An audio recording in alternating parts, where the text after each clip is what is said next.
Leedu vastu peetud kontrollmängu viimastel sekunditel otsustas Eesti koondise üks liidreid Kristjan Kullamäe mängu saatuse enda kätesse võtta. Ta mängis kaitses üle endast aeglasema Leedu pika mängija Marek Blaževičiuse ja otsustas kohtumise saatuse lisaajal. Eesti tagamängija tabamus tõi Leedu meeskonnale Kaunases valusa tagasilöögi.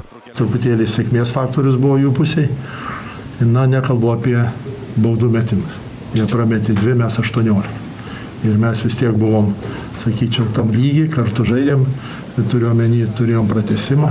Sellest hoolimata ei dramatiseeri peatreener Kurtinaitis olukorda üle. Ta usub, et meeskond on õigel teel ja tippvormi on vaja just valikmängudeks.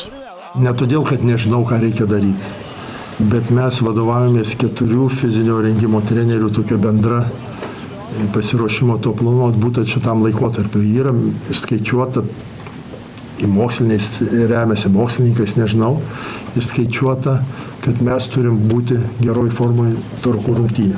Ootuspäraselt kerkis Leedu koondise vaieldamatuks liidriks Ausolas Tubelis, kes viskas normaalajal kokku 29 punkti. See moodustas peaaegu kolmandiku meeskonna kogu punkti summast. Žaisiu komandai, tai primečiau taškų, išnaudojau savo stiprias pusės, kuriuos tai negalėjo gal apginti.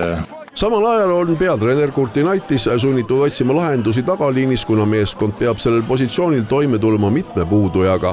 Eesti koondis jätkab kontrollmängude turneed Itaalias Trentos, kus siis laupäeval tuleb vastu minna Itaalia koondisele.